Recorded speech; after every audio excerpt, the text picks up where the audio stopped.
Yo Nemi gang, so a few days ago we spoke about the characters that need the most nerfs in Tekken 8 going into season 2. So this time around let's take a look at some of the characters that need the most love or the most buffs going into season 2 as well. Now keep in mind, I'm not really for the idea of buffing a lot of characters in this game.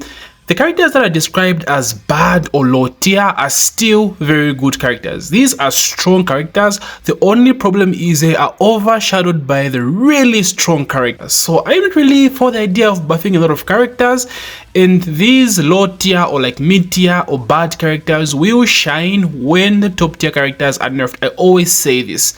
But nevertheless, a few buffs here and there isn't really a bad idea, because there are some characters that need the buffs more than others. So let's jump right into it. So firstly, we have Panda. Now I don't really care all that much for the bears, but like seeing Panda in this state is kind of sad. The character is literally redundant. There is no reason to play Panda with Kuma around unless you really love the character, like the character's design, like unless you like a panda over a grizzly bear, I guess. But like other than that, yeah, this character is redundant, and the only difference is the hit. Panda's hit is very mediocre. It does some good damage, but like other than that, it's basically trash compared to what Kuma has.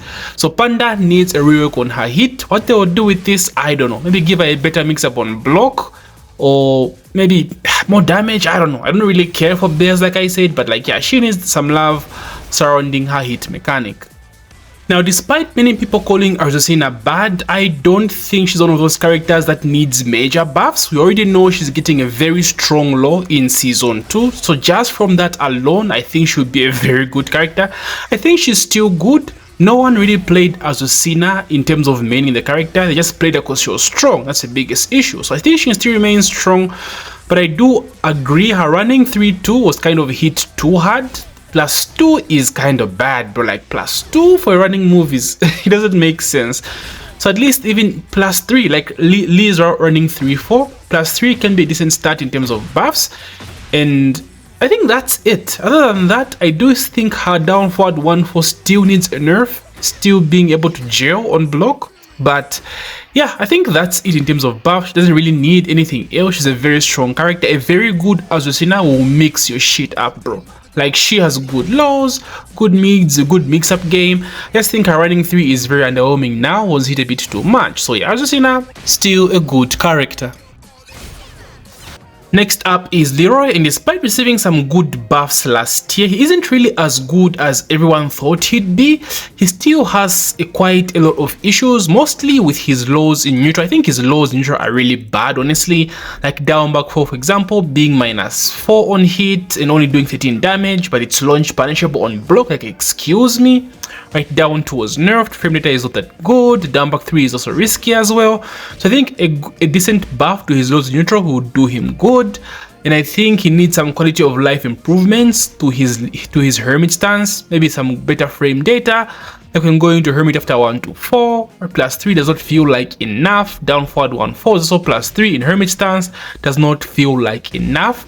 Leroy should have the options to decide when to go into hermit stance, like what they did to Steve. Steve was forced to go into Lionheart before, until the quality of life changes, where you can now decide not to go into Lionheart. I think Leroy needs the same thing for his hermit stance as well. His tracking is pretty bad, he needs better tracking. His back 4 is good, but it's very underwhelming. Like, it feels very underwhelming. It does not do anything on counter hit compared to characters like Claudia, for example, back 1, or King forward 1. Doesn't feel that good, so maybe give him a bit more homing moves. I think forward 3. Turning forward 3 to a homing move would be a good idea, and they took away forward 2 as well in Tekken 7 just to track. So I think up forward 1 into homing move would be a good idea, but just a few changes would make this character good. And I feel Leroy is one of the characters that can be a problem if over buffed. So they need to be very careful with how they buff Leroy, because they don't want another Tekken 7 situation. But overall, still, Leroy does need some love. Devil Jin is next, and I kind of think people overreact with how bad this character is. I think it's just another case of him being overshadowed by the other Mishimas, and honestly he has very strong tools. Devil Jin is good, Although that down forward one, man, that down forward one sucks ass, and I think that's where the big buff needs to come. Just a better hitbox on his down forward one, and I don't know, it's weird that they gave him this down forward one, took away his OG down forward, because that makes a huge difference in his just neutral, his poking ability. So yeah, a good buff down forward one is all that this character needs. Everything else to me is okay. I don't know why Devojin mains react all that much. Like these guys don't want to be low tier, bro. They're so used to being high tier. But yeah, down for one buff, maybe damage buff as well, is what DJ needs. Raven is another character that needs some buffs, I think, starting with his lows, mainly frame data.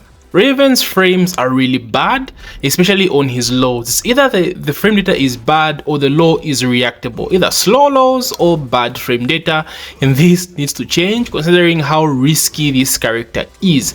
So again, better frame data on his lows. His back turn needs a bit more love. I think he needs his back turn throw mixed up from Tekken 7, maybe a buff to his back turn down 4 as well. And then lastly, he needs a good full crouch mid. Being a character with a full crouch mix-up, they gave Shaheen full crouch down forward 2, they gave low up forward 3, but what does Raven get? Nothing. So he needs a good mid from full crouch, maybe make full crouch, all standing 3+4 safe, maybe, to make him have a decent full crouch mix-up. Other than that, a few buffs will make this character good, but as of right now, he definitely needs some love. Zafina, I feel, needs a few tweaks. I think mostly in her tarantula stance, I believe this one is, because the biggest mix-up she has in this stance is her down one, her good low check, but she doesn't really have good mid checks outside of the down forward one, the freaking Azazel arm. But it isn't really like a frame trap, because you can interrupt after she does the low. So she needs a good mid check that can work as a frame trap after she taps you with her down one. I think that's the only thing she's missing. They've done a good job with the Zafina buffs. I don't really know what else she needs, but from my experience, I think Tarantula is a little bit weak, so she needs a good mid check from the stance, and I think Zafina will be in a good place, especially, like I said, if the top tiers do get nerfed. Now, Lee does not need buffs in my opinion. This character is very underrated. If anything, I think he needs some nerfs on his 3+4. Sorry, on his 1+2 and his running 3-4. Like the tracking on running 3-4 is kind of stupid, and 1+2 being a counter hit launcher, oh my days, hella strong. I think what Lee needs is a bit of rework to his hit mechanic. I don't think it's that creative. He doesn't really have any hit cheap BS, right? And considering how cheap most of these characters are in hit, I think Lee is missing that. The free just frames are nice, but like good Lee players always know how to land just frames either way. So I don't think it gives Lee enough depth or enough of an identity to warranty the hit mechanic they gave him. So I think an alteration to his hit would do him good. Other than that, yeah, no buffs needed for Lee, bro. He is very strong. Steve Fox. I have made so many videos on what I would want for Steve. I think this character has lost his identity, so they need to bring back some of his counter hit tools they took away from him, mainly down forward 2 and while standing 2. I think they can give him back his original down forward 2 that gave him the easy combo with Dark 1, but take away the homing properties. That I think would be the play to make for Steve. The counter punching Paragon is not really a counter hit god in this game. His lows are very mediocre. Down 1 is -13, like -2 does no damage, maybe a buff to that as well. And lastly, his hit. I think his hit needs adjustments. He loses too much hit from landing a command grab or even breaking. If you break his command grab, he still loses a bunch of hit, right? But I do think he's in a good place. He's placed on higher tiers right now. I do agree he's good, but just needs a few things, especially giving him back his identity as a counter hit punching Paragon. Jack is kind of a weird one. I don't see that many people talking about Jack. People just say he's good, he's not weak, he's not great. Like, I look at Jack and I don't really see anything scary about the character, so I think that's what he's missing. I think Jack is missing the fear factor, but what can that be? I don't know exactly. But I think a buff to his down back 1, again, as annoying as this low is, I think it's been hit hard, and I think he just had difficulties fitting in Tekken 8 with the rework he's had, with the stance, flexing and everything. Like, maybe I'm wrong, but I do feel Jack needs some kind of I don't know, some kind of X factor, bro. He's missing something and I can't really put my hand on it, but he does need some love. Next up is Lars, and I always say this, I think Lars is perfectly balanced as a character that has very strong weaknesses and very good strengths. The only problem is there's just so many ridiculous characters in the game. So to buff Lars, I would just buff his homing moves. Lars is a very linear character. Just buff his homing moves, buff his back 1 to give something on counter hit, like a knockdown into a follow-up, as well as his back 1+2, so you get a huge reward for making a hard read and catching opponent stepping. But other than that, I think Lars works the way he's supposed to be. He's one of the bright characters in the game. When you look at the character and think to yourself, okay, I can fight this character. He does have some cheap stuff, but like if I play correctly, I can beat this character. And that's how characters are supposed to be in this game, and Lars fits that description perfectly. But a buff to his homing moves is something I would want to see for my boy.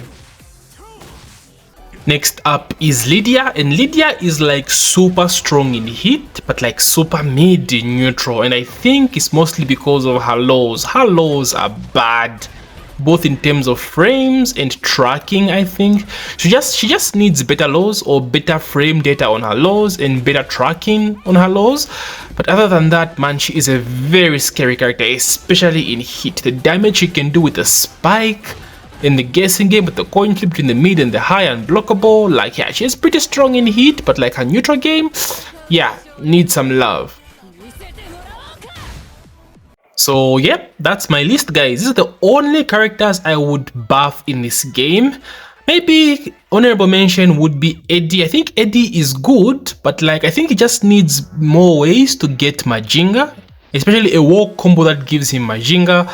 That's quality of life. But other than that, yeah, I think he's a good character. And remember, these are as minimal buffs as possible. We don't want to buff these characters to the point where even they become a problem and we have to nerf them all over again and just repeat the cycle over and over again.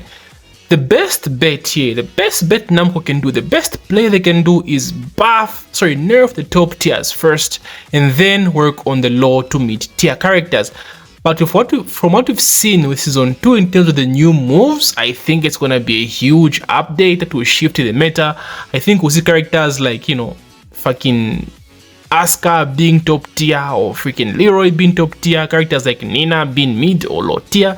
I think it will be a huge update that will shift the meta. I have this feeling. Hopefully it is, because we haven't seen that many major changes, you know, since the game came out. So anyway, what do you guys think on my list? Who would you remove? Who would you replace? Who have I left out? And yeah, thank you so much for watching my video. Please don't forget to hit that like button and subscribe if you're new. And as usual, may the frame data be ever in your favor. GG, Nami gang.